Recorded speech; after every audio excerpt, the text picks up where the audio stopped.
सम्मानित मित्रों,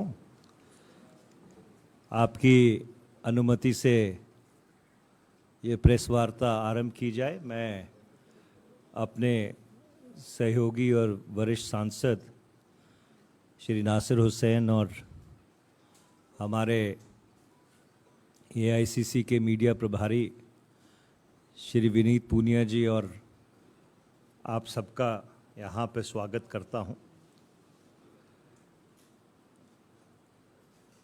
उत्तर पूर्व भारत का एक बहुत ही महत्वपूर्ण और अटूट अंग है। उत्तर पूर्व में अगर कोई अस्थिरता होती है तो उसके दूरगामी परिणाम भारत की राष्ट्रीय सुरक्षा के ऊपर भी पड़ते हैं। अगर आप भारत के संविधान को अपने संज्ञान में लें तो भारत की जो संविधान की धारा 371 है और उसके जो ए से लेकर एफ तक भाग हैं, वो इस बात को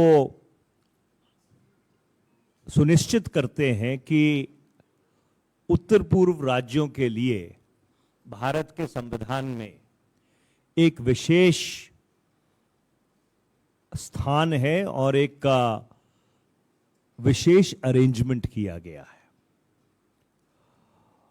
और जो भारत के सरहदी राज्य हैं, चाहे उसमें उत्तर पूर्व के राज्य हों, चाहे जम्मू कश्मीर हो, चाहे पंजाब हो,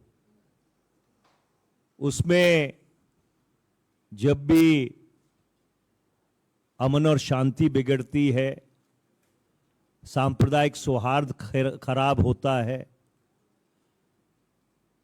अस्थिरता फैलती है, तो जैसे हमने पहले कहा कि उस चीज का जो असर है वो नकारात्मक होता है और दूरगामी होता है। मणिपुर में पिछले 78 दिन से जिस तरह की परिस्थितियां उत्पन्न हुई हैं, जिस तरह की परिस्थितियां बनी हैं, उससे सारे देश में एक जिसे अंग्रेजी में कहते हैं रिवल्शन का माहौल है। जिस तरह की खबरें सार्वजनिक हुई हैं और खुद प्रधानमंत्री श्री नरेंद्र मोदी ने संसद का जब बारिश का सत्र शुरू होने से पहले इस बात को कहा था कि मणिपुर में जो घटनाएं हुई हैं उससे हमारे सबका सर शर्म से झुक जाता है। तो ये बड़ी आश्चर्य की बात है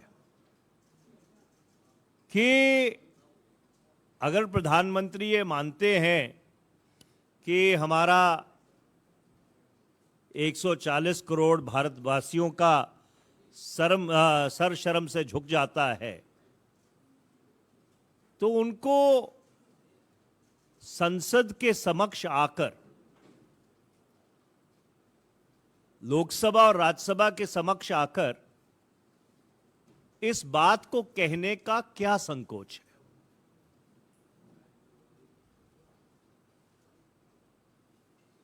वर्ष 2004 से लेके 14 तक भूतपूर्व प्रधानमंत्री डॉक्टर मनमोहन सिंह, जिनको विपक्ष साइलेंट प्राइम मिनिस्टर कहा करता था, वो 70 बार वो संसद के समक्ष बोले। और मुझे याद आ रहा है कि 27 अगस्त 2012 को 17 अगस्त 2012 को जब दक्षिण भारत में जो उत्तर पूर्व भारत के लोग हैं उनको लेकर परिस्थितियां बिगड़ी थी, तो तत्कालीन प्रधानमंत्री डॉक्टर मनमोहन सिंह ने उत्तर पूर्व की संवेदनशीलता को संज्ञान में लेते हुए पहले राज्यसभा में और उसके बाद लोकसभा में सुओ मोटो इंटरवेंशन किया था। और राज्यसभा में उनके वक्तव्य के बाद राज्यसभा ने सर्वसम्मति से एक प्रस्ताव पारित किया था और जो उत्तर पूर्व के लोगों के खिलाफ हिंसात्मक घटनाएं हुई थी उसकी कड़ी निंदा की थी और उनको सुरक्षा का भरोसा दिलवाया था। और ये इसलिए किया गया था क्योंकि उनको इस बात का अंदेशा था और वो खुद असम से राज्यसभा के सदस्य थे कि उत्तर पूर्व में जब परिस्थितियां बिगड़ती हैं तो भारत की राष्ट्रीय सुरक्षा के लिए उसके परिणाम ठीक नहीं होते। और ये कारण है, और मैं आपको ये परिप्रेक्ष्य इसलिए बताना जरूरी समझता हूं क्योंकि सरकार ये कह रही है कि हम चर्चा के लिए तैयार हैं। सवाल चर्चा का नहीं है, सवाल जिम्मेदारी का है। हम कोई संसद में टॉक आउट नहीं चाहते हैं, हम ये चाहते हैं कि जिम्मेदारी तय हो कि 77-78 दिनों में अगर मणिपुर की परिस्थिति इस अंजाम पे पहुंची है उसकी जिम्मेदारी किसकी है। बीच में ये खबरें आई थी कि सरकार ने जो धारा 355 है भारत के संविधान की उसको इन्वोक किया था। क्या वो बात सही है नहीं सही है, क्योंकि उसका कोई फॉर्मल नोटिफिकेशन तो नहीं हुआ था। तो इसलिए बहुत सारे ऐसे सवाल हैं जिनका जवाब प्रधानमंत्री को देना उनका उत्तरदायित्व तो बनता है, उनका फर्ज बनता है, क्योंकि वो एनडीए भाजपा सरकार के मुखिया है। तो इसलिए पिछले वीरवार से हम लोग जो सामूहिक विपक्ष है जिसका नाम इंडिया रखा है बेंगलुरु में, और मुझे मालूम है उसके बारे में आप कुछ सवाल पूछेंगे, आज कुछ टिप्पणियां हुई हैं उसके बारे में, तो इस इंडिया अलायंस ने इसलिए पिछले 3-4 दिन से इस बात को प्राथमिकता पे रखा है कि प्रधानमंत्री खुद आकर भारत की राष्ट्रीय सुरक्षा को सामने रखते हुए उत्तर पूर्व के जो एक विशेष परिस्थिति है जिसका संज्ञान भारत के संविधान ने भी लिया है उसको सामने रखते हुए, और जो वहां पे शर्मनाक और दर्दनाक घटनाएं सामने आई हैं उन सबको सामने रखते हुए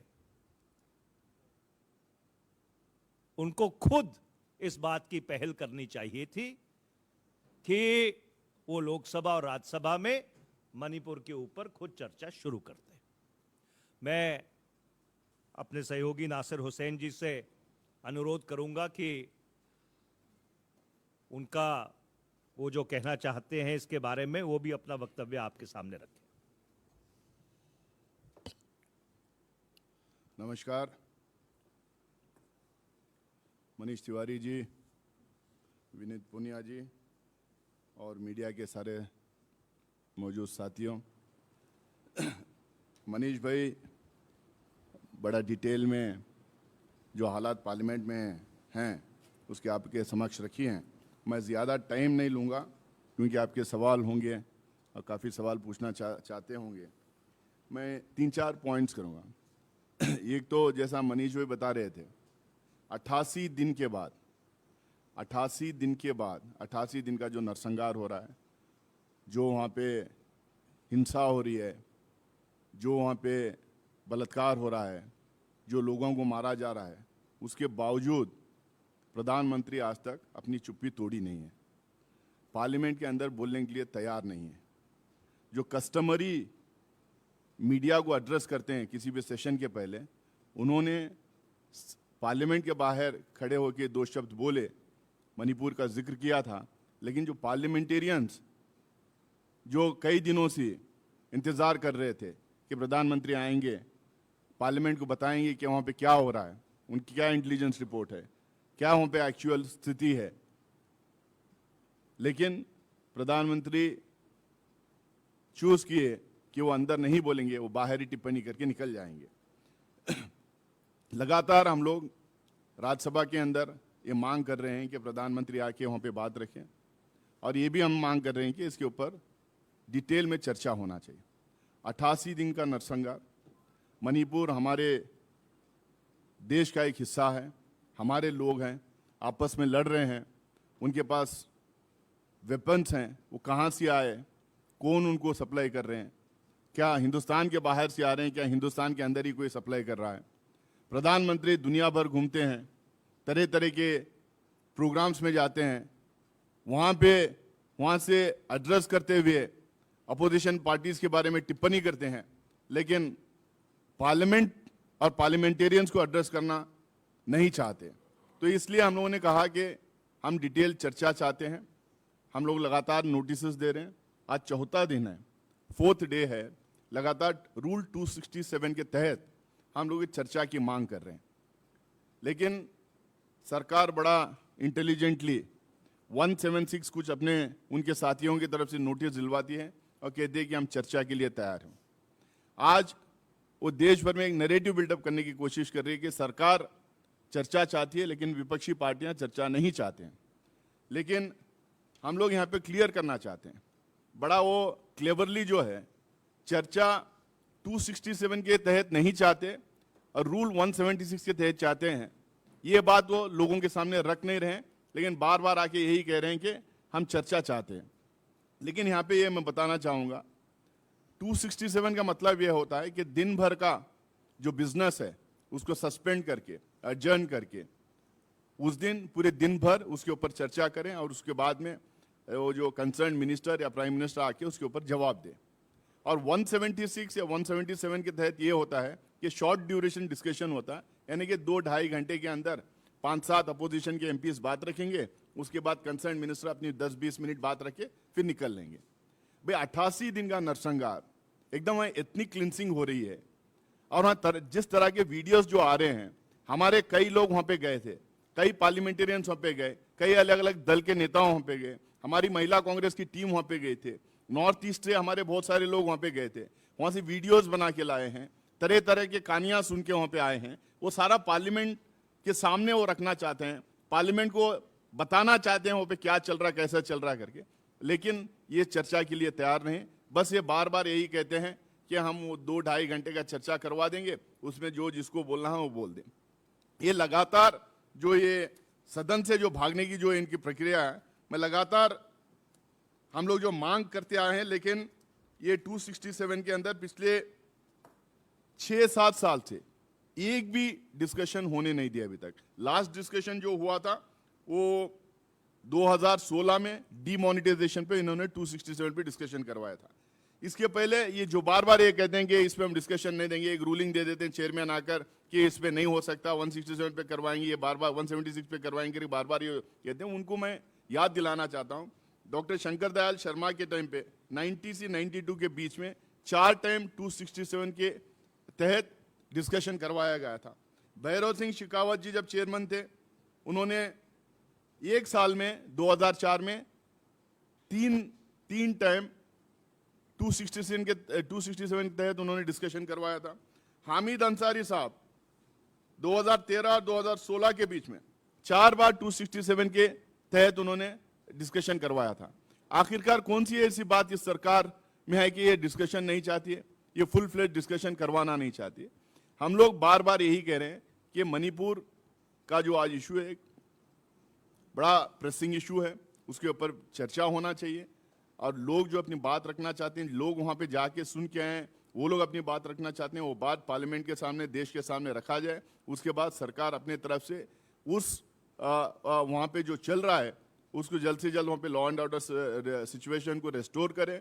और गवर्नर खुद वहाँ पे कह रहे हैं कि इस तरह की घटनाएं उनकी ज़िंदगी में वो कभी ना सुनी ना देखी। वो खुद कह रहे हैं कि इंडिपेंडेंट इंडिया में इस तरह की कोई घटना किसी भी देश के कोने में नहीं हुई। वो यूनियन गवर्नमेंट के आंख और कान होते हैं, वो रिपोर्ट लिख के दे दे, वो रिपोर्ट लिख के दे दें सरकार को और सरकार वहाँ की गवर्नमेंट को बर्खास्त कर दे। हम पूछ रहे हैं मणिपुर के ऊपर जहाँ पे एकदम एथनिक क्लेंसिंग हो रही है, वो बात करते हैं राजस्थान के और छत्तीसगढ़ की जहाँ पे स्ट्रे इंसिडेंट्स इधर उधर हुए हैं। तो ये तो कंपेयर कर ही नहीं सकते हम इधर उधर जो इंसिडेंट्स हो रहे हैं 2-4 स्टेट में, उसको और जो मणिपुर में हो रहा है।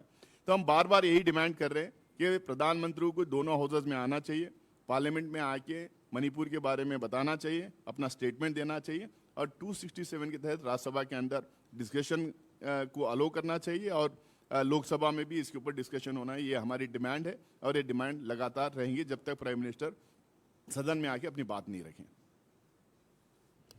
Do you want to repeat in English or would that suffice?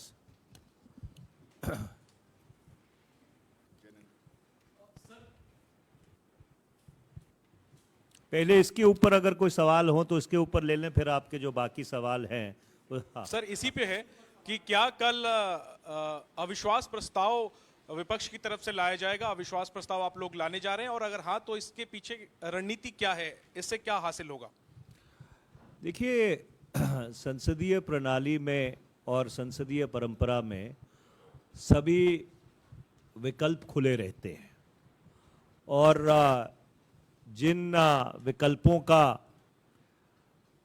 उल्लेख नियमावली में किया गया है वो सारे विकल्प विपक्ष के समक्ष अवेलेबल रहते हैं और मुझे लगता है कि ये आपके सवाल का विस्तृत जवाब है।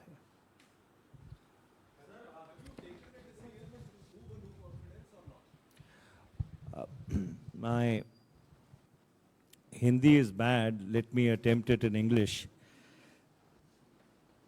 See, in a parliamentary democracy, all instrumentalities which are available in the rules and procedures of the Lok Sabha remain open to the opposition. As we have pointed out now for the last 3 or 4 days, the reason why we are insistent that the Prime Minister must address both houses of Parliament on the question of Manipur is because of the sensitivity and the depravity that Manipur has unfortunately witnessed in the past 78 to 80 days. So therefore, under those circumstances, we are steadfast in our demand. And as I pointed out, that in a democracy, all instrumentalities which are available under the parliamentary rules always remain open. Sir, जिस तरीके से जो India alliance नाम रखा गया, आज जिस तरीके से जो तुलना हुई है, चाहे वो इंडियन मुजाहिदीन के साथ हो, ईस्ट इंडिया कंपनी के साथ हो, अर्बन नक्सलाइट तक शब्द यूज़ किया गया है, आप इन सबको कैसे देख रहे हैं? क्या ये भटकाने की कोशिश है या किसी और तरीके से आप इसको देखेंगे? नहीं, किसने किया है? मनीष जी, इसी से जुड़ा मेरा सवाल है कि प्रधानमंत्री नरेंद्र मोदी ने Indian Mujahideen, east India company PFI जैसे शब्दों का इस्तेमाल किया आपके नए गठबंधन का जो नाम है इंडिया, नया नैरेटिव आपको नहीं लगता सेट करने की कोशिश है? कैसे बचेंगे आप? देखिए, बहुत ही दुर्भाग्यपूर्ण बात है और मैं कहूं कि ये सरकार की बौखलाहट की निशानी है और उनकी बौखलाहट और राजनीतिक फ्रस्ट्रेशन का ये उत्कृष्ट मिश्रण है तो शायद गलत नहीं होगा। हम प्रधानमंत्री जी को कहना चाहते हैं कि विपक्ष कोई इंडियन मुजाहिदीन नहीं है, विपक्ष भारत के लोकतंत्र के लिए मरजीवड़े हैं। और वो जब महासचिव हुआ करते थे और पंजाब देखते थे तो शायद वो मरजीवड़ा शब्द से वाकिफ होंगे। उसका मतलब है लिविंग मार्टियर्स, उसका मतलब है जिंदा शहीद। और मुझे तो इस बात की हैरत होती है कि वो ईस्ट इंडिया कंपनी की बात करते हैं। हम उन लोगों के वंशज हैं जिन्होंने ईस्ट इंडिया कंपनी को इस देश से भगाया था, जिन्होंने अंग्रेजी साम्राज्यवाद के खिलाफ 100 साल लड़ाई लड़ी थी। और अंग्रेजों के साथ कौन मिला हुआ था, यह बात देश से छुपी हुई नहीं है। तो इसलिए इतने जिम्मेदार पद पर बैठे हुए व्यक्ति अगर इस किस्म की बात करें तो मैं यही कहूंगा कि इससे बड़ी बौखलाहट की और कोई निशानी नहीं हो सकती।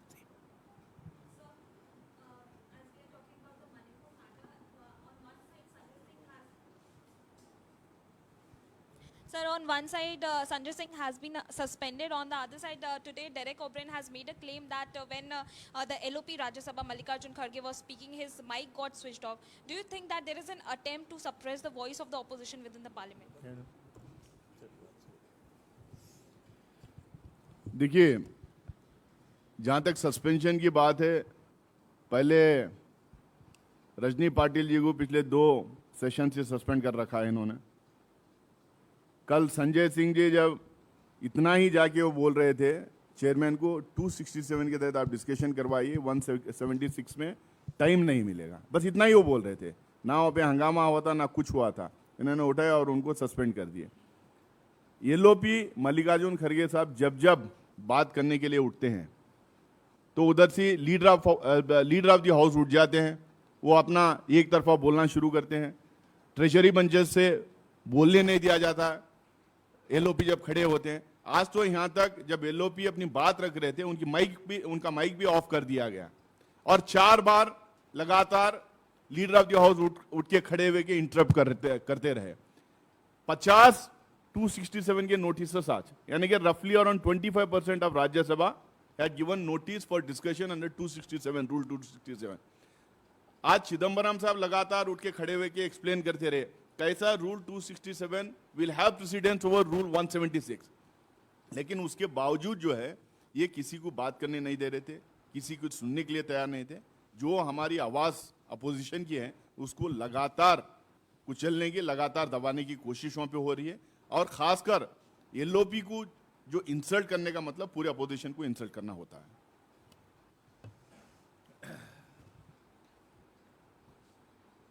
अगर और कोई सवाल ना हो तो इस प्रेस वार्ता को ख़त्म किया जाए। मैं इतनी बात दोबारा दोहराना चाहता हूं कि हम मुजाहिदीन नहीं हैं, भारत के लोकतंत्र को बचाने के लिए मरजीवड़े हैं। धन्यवाद।